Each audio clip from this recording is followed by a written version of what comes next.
जी sir, आज नीलकंठ जी के आपने दर्शन किए। एक तो क्या तो मांगा और क्या विकास के लिए जिंदगी। मैं कभी शिव देवी देवता के मंदिर में जाता हूँ, भगवान के मंदिर में जाता हूँ, तो मेरे लिए कुछ नहीं मांगता। यही मांगता हूँ कि दीनहीन गरीब की जितनी सेवा हो सके उसके लिए मेरे को शक्ति दो। यही मांगा। क्या प्लानिंग दिमाग में आई कि भाई क्या किया जाए यहाँ मेरे को वहाँ मिले थे भक्तगण, तो उनका एक तो कहना है कि हाई मास्क लाइट लगनी चाहिए, एक झूला लगना चाहिए, एक वो अपना सामोद बालाजी में कोई वो है बुजुर्ग लोगों को ले जाने का, वो यहाँ पर लगना चाहिए। तो मैंने उनको कहा है कि आप अप्लाई करो ट्रस्ट की तरफ से, वन विभाग की तरफ से प्रस्ताव भिजवाएंगे और वो लखनऊ से क्लियरेंस होती है, वहाँ से क्लियरेंस करवाएंगे। भारतीय राजनीति में जिस तरह की कांग्रेस पूरी तरह लगभग खत्म होने की कगार पर है, क्या एक यात्रा निकाल कर क्या पुनर्जीवित की कोशिश करे हो जाएगी? देखो, पहली बार जो एक तरह से इसको आंदोलन कहना चाहिए यात्रा में, और वो सत्ता प्राप्ति के लिए है। तो कम से कम वो सड़क पर तो है राहुल गांधी जी। तो पर देश की जनता इस यात्रा का उद्देश्य जानती है। ये जनता के लिए नहीं, स्वयं की सत्ता प्राप्ति के लिए है। इसलिए हल्का फुल्का जुड़ाव हो सकता है, लेकिन कांग्रेस अब सत्ता में हरगिज लौटने वाली नहीं है। सर, जिस तरीके से राष्ट्रीय अध्यक्ष की बात चली थी, चुनाव की बात, शशि थरूर खड़गे जी का नाम आया लास्ट में जाकर, क्या लगता है कि कांग्रेस गैर गांधी परिवार से चलेगी या गांधी परिवार इसको समर्थन?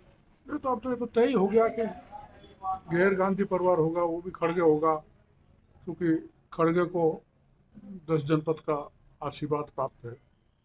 इसलिए एक 80 साल के बुजुर्ग को मौका मिलेगा, गांधी परिवार की कठपुतली बन के वो काम करेंगे। लेकिन सर, जिस तरीके से पर बीजेपी हमेशा ये कहती थी कि परिवारवाद का आरोप लगा देती है, इसलिए ये सब कुछ हुआ।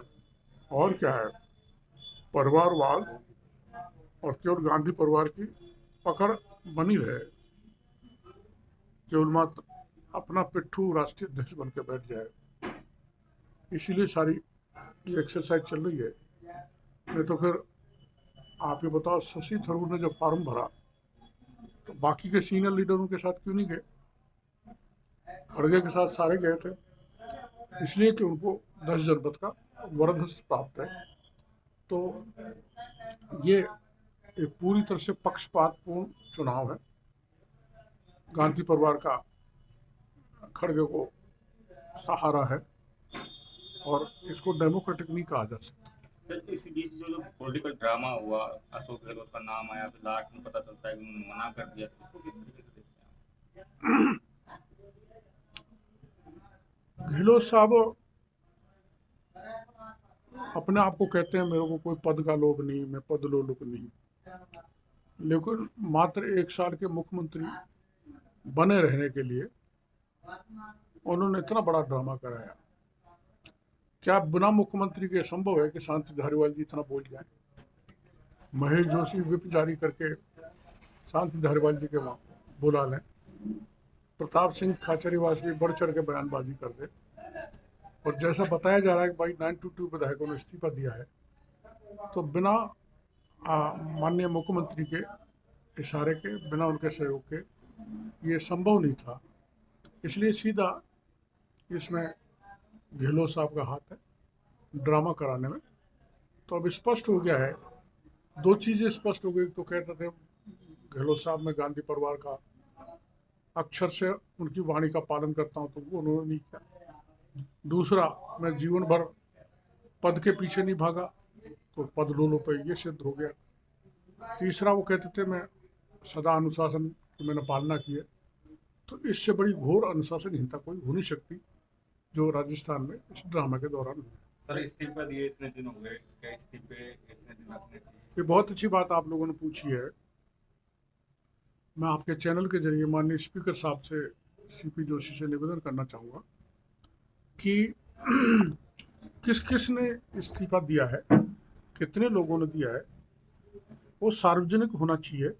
राजस्थान की जनता को ये जानने का अधिकार है। इसलिए मेरी मांग है कि सार्वजनिक करें किस किस ने इस्तीफा दिया, कितनों ने इस्तीफा दिया, और फिर आप ऐसे पटक के इस्तीफों को नहीं रख सकते, वो आपको स्वीकार करने चाहिए। दूसरा, इसमें जिन जिन मंत्रियों ने इस्तीफे दे रखे हैं वो आज सरकार में सारे काम कर रहे हैं, ट्रांसफर है, पोस्टिंग है, डेवलपमेंट वर्क है, जो भी है, सारी मीटिंग ले रहे हैं, उनको पाबंद किया जाना चाहिए, वरना ये माना जाएगा कि माननीय स्पीकर साहब भी इस ड्रामे में शामिल है। सचिन पायलट का खचेरीबाजी से मिलना और उसी के तुरंत बाद मुख्यमंत्री जी का एसीपी कार्यालय में जाना, क्या ये राजस्थान की राजनीति में क्या समझ? अब सचिन पायलट साहब को शायद ये कहा गया है कि आपके पास विधायक कम है, आप लोगों से बात करो। इस दृष्टि से वो, चूँकि प्रताप सिंह जी उनके पुराने साथी रहे, उनके पास मिलने गए होंगे, मेरे को ज़्यादा जानकारी नहीं क्यों गया। एसीपी में एक्टिव होना मुख्यमंत्री का जिस तरह का एसीपी तो वैसे भी एक्टिव है, आपको पता है, एमएलए के 2 बेटों को भीतर धर दिया। अभियोजन की स्वीकृति उन्होंने दिलवाई कि बहुत से पेंडिंग है, सभी अभियोजन स्वीकृति जारी है। नहीं, ये कहने की बात है, लेकिन अभियोजन स्वीकृति वास्तव में बहुत पेंडिंग है, और कई बड़े चोर मगरमच्छ अभियोजन स्वीकृति के अभाव में मजे ले रहे हैं। तो मुख्यमंत्री को सही मन से सारे प्रकरणों में अभियोजन स्वीकृति देनी चाहिए। लेकिन सर, जिस तरीके से गहलोत साहब दिल्ली गए थे आलाकमान से, तो उनका एक पर्चा लीक हुआ था, तो किस तरीके से देखते हैं, वो किया गया था कि हो गया? पर्चा लीक की तो प्रवृत्ति है, रीट का पर्चा लीक हुआ, सिपाही का हुआ, जेएन का हुआ, पुलिस थानेदारों का हुआ, कौन सा पर्चा लीक नहीं हुआ? तो पर्चा लीक करने में गहलोत साहब एक्सपर्ट हैं, तो उन्होंने लीक कर दिया अपने फायदे के लिए। सर, पहले ही राजनीति में नाकारा, निकम्मा और अब गद्दार, हैं?